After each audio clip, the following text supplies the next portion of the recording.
It's November 27th here in Seoul, and I'm Condemn. We begin with the stories making the headlines at this hour, starting with the Israel-Lebanon ceasefire deal. Israel has agreed to a ceasefire to stop the fighting with the Iran-backed militant group Hezbollah. Prime Minister Benjamin Netanyahu says the pause is to focus on the Iranian threat and to increase pressure on Hamas in Gaza. U.S. President-elect Donald Trump's team is considering arranging direct talks with North Korean leader Kim Jong-un, according to sources familiar with the matter, though nothing has been set in stone or decided by the president-elect. The season's first snow fell in Seoul and the metropolitan area overnight. The entire nation will see snow or rain through Thursday morning. Israel and Hezbollah have agreed to a ceasefire to end nearly 14 months of fighting. Now, the truce will be in effect as of 4 a.m. Wednesday local time. Our Lee Seung-ja starts us off. U.S. President Joe Biden on Tuesday announced that a U.S. and France-led ceasefire deal between Israel and Hezbollah has been reached. The 60-day ceasefire, which begins on Wednesday, could also lead to permanent cessation of hostilities. I just spoke with the Prime Minister of Israel and Lebanon. I'm pleased to announce that their governments have accepted the United States proposal to end the devastating conflict between Israel and Hezbollah. Effective at 4 a.m. tomorrow local time, the fighting across the Lebanese-Israeli border will end. As part of the ceasefire deal, Israel will carry out a phased withdrawal of its troops from southern Lebanon during the 60-day ceasefire period, and Lebanese government forces will take back control of the area currently held by Hezbollah. In response, Hezbollah fighters and weapons will be removed from the area south of the Litani River. The area is a boundary formed at the end of the 2006 Israel-Hezbollah war. However, Israeli Prime Minister Benjamin Netanyahu warned that if Hezbollah violates the ceasefire agreement, Israeli forces will strike right away. Israel conducted intensive airstrikes in Beirut up until the ceasefire deal was agreed upon by Prime Minister Netanyahu. According to AFP and Reuters, the Israeli military issued an evacuation warning in Beirut and conducted airstrikes on Tuesday afternoon. Around 20 airstrikes were carried out on the outskirts of Beirut. The Israeli military said it had targeted approximately 30 Hezbollah rocket launchers, weapons storage facilities, and command centers. The 60-day ceasefire temporarily pauses what's been Lebanon's deadliest conflict in decades. Local officials say nearly 4,000 people have been killed since October last year. Lee Seung-ja, Arirang News. So now that a ceasefire deal between Israel and Hezbollah had been agreed, can the much-needed peace deal between the two be sustained? We're joined by Professor Robert Lawrence. Good morning. Good morning. Thank you for having me. Thanks for joining us. What is the ceasefire deal that we are talking about here? Does it mean a complete pause to the war, like it's going to end the fighting permanently? Right. Well, under the ceasefire, which is set to begin in about an hour, there will be a 60-day period in which Israeli forces will have a phased withdrawal from southern Lebanon, and Hezbollah forces and their weapons will leave the area between the Blue Line and the Litani River. So the Lebanese military and security forces will deploy to that region in between the Litani and the Blue Line. And as they reach the Blue Line, which is the unofficial demarcation between Lebanon and Israel, Israeli forces will completely withdraw. Lebanese forces, along with UNIFIL forces, will patrol the region and ensure that no Hezbollah forces or infrastructure weaponry remain, and that none will be permitted to rebuild. The deal is designed to be a permanent cessation of hostilities, but of course, this will depend on the parties involved adhering to the actual agreement itself. So it sounds like the next 60 days will be a crucial period for both sides. Now, the Israeli Security Cabinet voted to approve a ceasefire deal in Lebanon, but Professor Lawrence, what do you think ultimately convinced Netanyahu to agree to the deal eventually?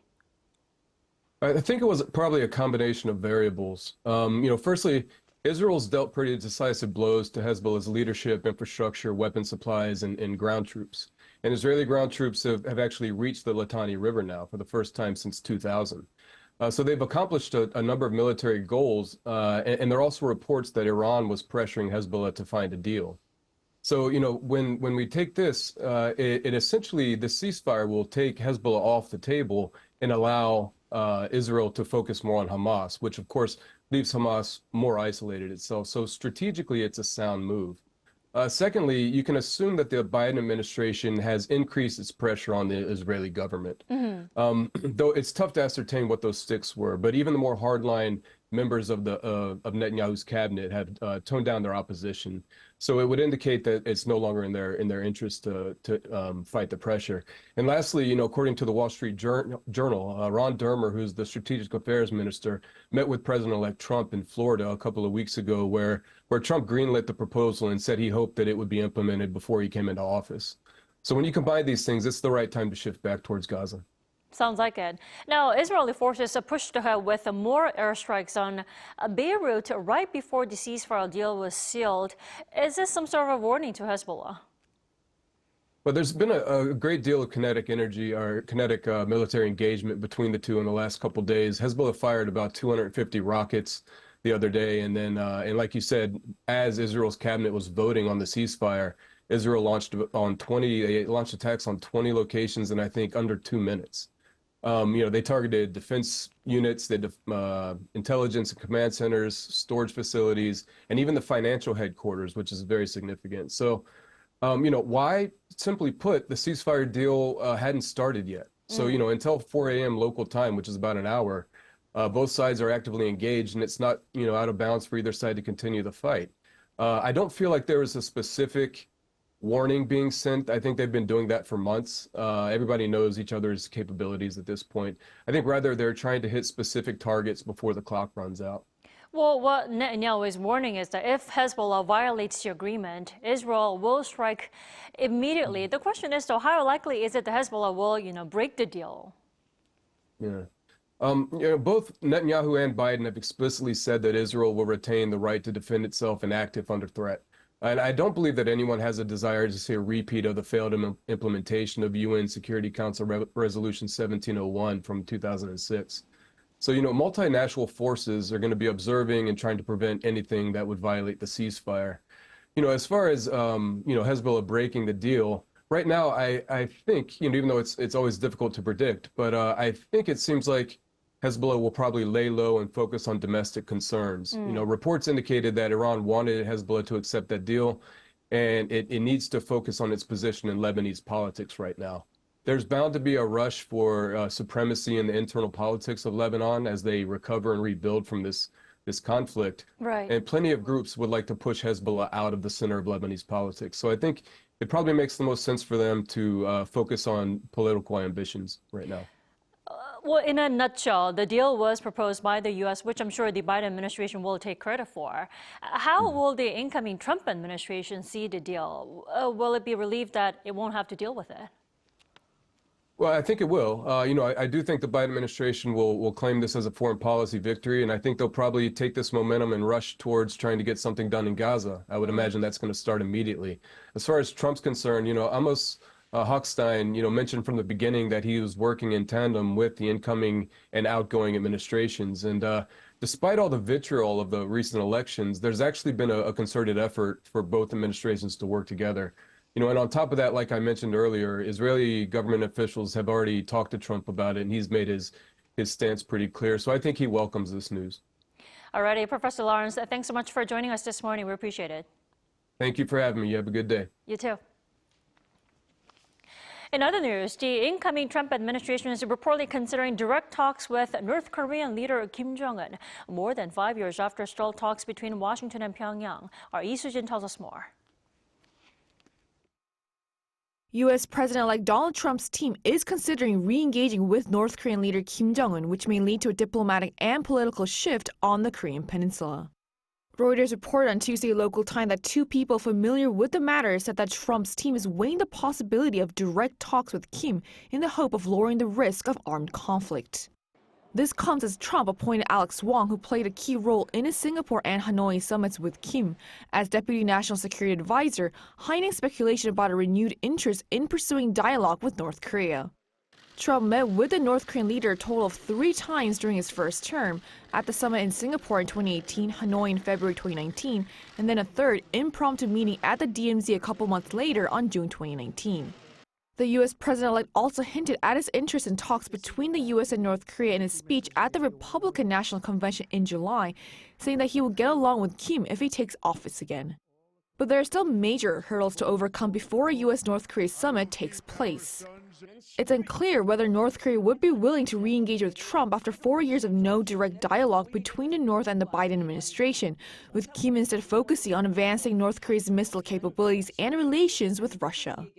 There are also more pressing foreign matters such as the war in Ukraine and the Middle East, as well as domestic issues that Trump has vowed to address from his first day in office. But with his team considering talks with North Korea during the transition period, a summit with Kim may be sought soon after the inauguration on January 20. If such a summit takes place, it would be crucial for South Korea to be included in order for security interests in the region to not be undermined, especially in regard to denuclearization. 이수진, Arirang News. U.S. President-elect Donald Trump's team has indicated that the new administration may review subsidies paid to companies under the CHIPS and Science Act. Vivek Ramaswamy, who will lead the Department of Commerce Efficiency, alongside Tesla CEO Elon Musk, took to X on Tuesday to slam the Biden administration's push to deliver $50 billion in subsidies before the new administration comes into office. Calling it very inappropriate, Ramaswamy hinted at the new Trump administration possibly reconsidering the subsidies. South Korea's Samsung Electronics and SK Hynix have been selected by the Commerce Department to receive subsidies, but neither company has received payments yet. Amid ongoing tensions between Seoul and Tokyo over the memorial service for victims of wartime forced labor, the two countries' top diplomats met briefly on the sidelines of the G7 foreign ministers meeting in Italy. South Korea's Foreign Minister Cho Tae-ar and his Japanese counterpart Takeshi Iwaya agreed not to let the issue affect bilateral relations or the positive momentum of cooperation between the two countries. Their meeting comes after South Koreans refused to attend the memorial event held on Sunday organized by Japan to pay tribute to those forced to work in these Sado mines, saying it had been impossible to settle disagreements between the two governments. The former gold mines on Sado Island off Japan's west coast have long been at the center of historical disputes between the two countries, as they are where more than 1,500 Koreans were forced into harsh labor during Japan's colonial rule from 1910 to 1945.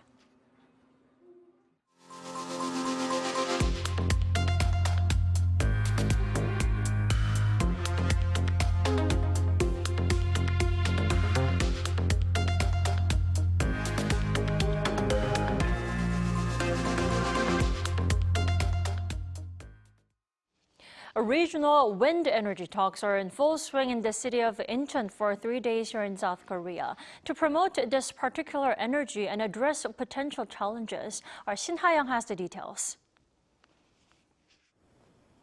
Amid global efforts to triple renewable energy capacity by the year 2030, the Asia-Pacific region is drawing significant global attention in terms of its wind energy. According to the Global Wind Energy Council, the APAC region is expected to account for over 60% of new wind capacity worldwide between 2024 and 2030. South Korea is seen as a country that can lead APEC's wind energy growth by leveraging its supply chain strengths and advancing industry-friendly policies to meet its 14.3 gigawatts offshore wind goal by 2030.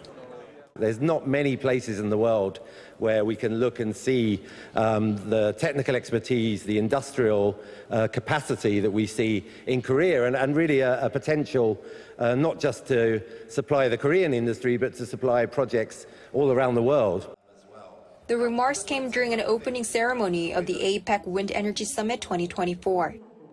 Following the recent COP29 summit, wind industry leaders and government officials from 13 countries gathered in Incheon, South Korea to discuss challenges in wind energy sector and ways to accelerate its growth.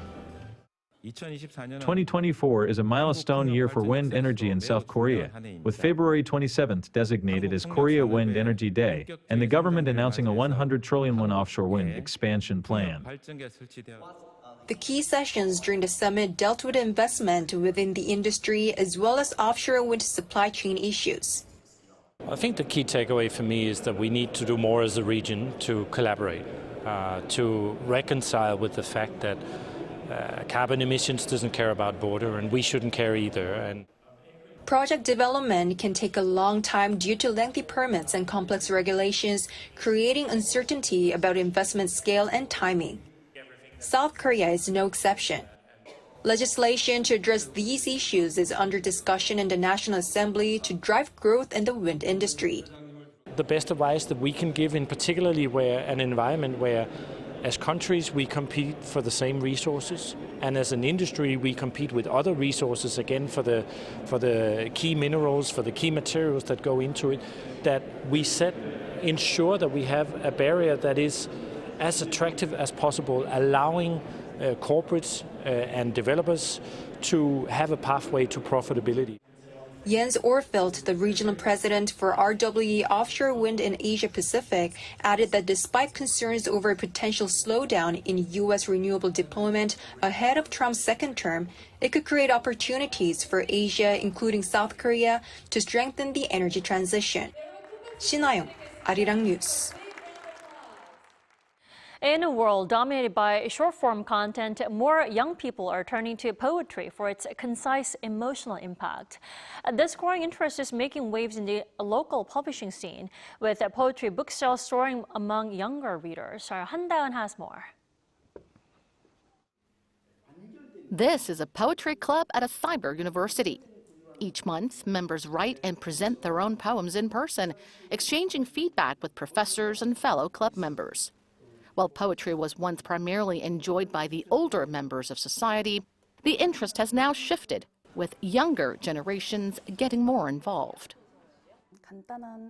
People today often find it challenging to engage with lengthy texts, so there is growing interest in poetry that delivers humor and insight in a concise format.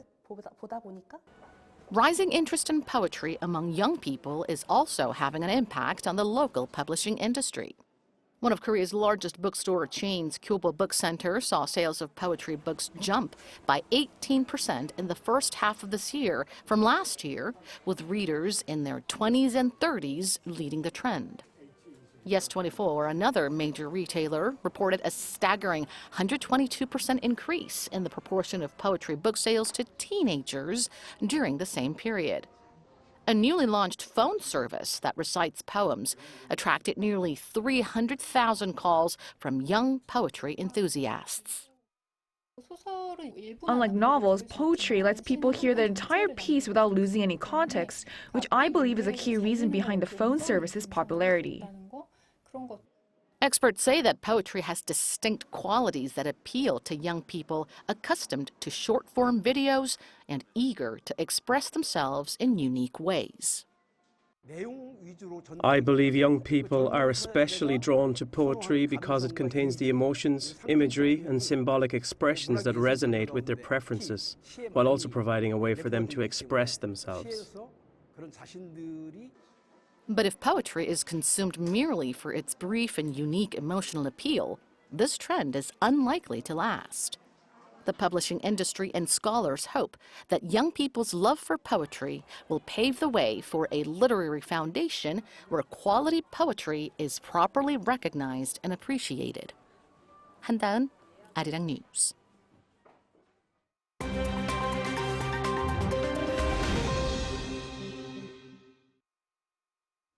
Now, let's take a look at the stories from around the world with our Kim Seong. Good morning, Seong. Good morning, Dami. Why don't we begin with the Group of 7 foreign ministers meeting over in Italy? Yes, the diplomatic representatives of the G7 countries and the European Union released a joint statement at the end of the two-day meeting on Tuesday, where geopolitical issues took priority. Now, the statement condemned Russia for its war of aggression against Ukraine, while promising continued support for Ukraine. Foreign ministers of Canada, France, Germany, Italy, Japan, the United Kingdom, and the US, as well as the EU's representative, began the joint statement with a strong condemnation of Russia's actions, including its irresponsible and threatening nuclear rhetoric. The statement also called North Korea's deployment of troops to Russia a serious concern, marking a dangerous expansion of the conflict. It added that North Korea's allies, including China, should uphold international law and oppose the action. The statement also welcomed efforts to secure a ceasefire deal between Israel and Hezbollah and highlighted the need to ensure sufficient aid reaches Gaza. In Pakistan, security forces launched a midnight raid on thousands of protesters who breached a lockdown in the capital, Islamabad, demanding the release of the country's imprisoned former Prime Minister, Imran Khan. According to local media, hundreds were arrested in chaotic scenes in the early hours of Wednesday. Supporters of Imran Khan's PTI party, led by his wife, Bushra Bibi, clashed with Pakistan's security forces earlier on Tuesday, with reports that at least 6 people died in the violence. Now, the imprisoned former PM urged them to fight till the end. Protesters broke through several lines of security towards the heavily guarded red zone in the city's center, which houses the country's parliament and other key offices. Now, Khan's PTI party said it planned to stage a sit-in protest in the red zone until Khan's release. Imran Khan has been in prison since August last year, but remains popular in Pakistan. The very best from the world of television, initially from outside the US, including actors and TV shows, were honored at the 52nd International Emmy Awards in New York City on Monday. Thailand's Chutimon Chengcharoen Sukying, nicknamed Aukbab, was named Best Actress for her role in Hunger, while British actor Timothy Spall won Best Performance for his role in the true crime series The Sixth Commandment. French-Japanese drama series Drops of God won Best Drama Series, while Argentina's División Palermo was crowned for comedy. Now, the Founders Award, given for contribution to the quality of international television production, was handed to veteran TV writer and producer David E. Kelly. The world's oldest man, John Tinniswood, has died aged 112, according to the Guinness World Records on Tuesday. Tinniswood, born in 1912 in Liverpool, England, passed away at a care home in Southport, surrounded by music and love, in the arms of his loved ones on Monday, according to a statement by his family. Born in the same year the Titanic sank, Tinniswood survived 2 world wars and global pandemics and worked as an accountant before retiring at 60. Now, his favorite dish was fish and chips, and he followed no special diet. The Guinness records say staying mentally active may have contributed to his longevity. At the age of 111 years.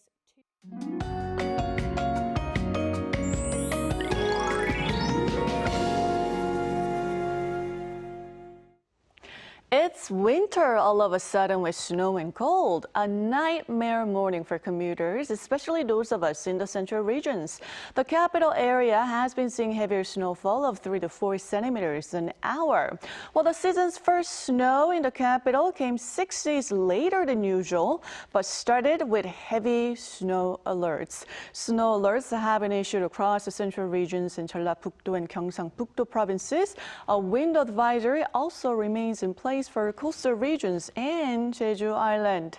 Mountainous regions in Gangwon-do could see massive snowfall of up to 30 centimeters, while there will be up to 20 centimeters in Gyeonggi-do. Seoul could also receive 3 to 10 centimeters of snow until tomorrow. Now, temperatures have dropped significantly, with highs in Seoul only topping out at 2 degrees Celsius. Daegu make it to 8 degrees. Please walk and drive with care today. But wintry conditions continue for the remainder of the week with sub-zero morning temperatures, so please stay safe. That's Korea for you, and here's a look at the international weather conditions.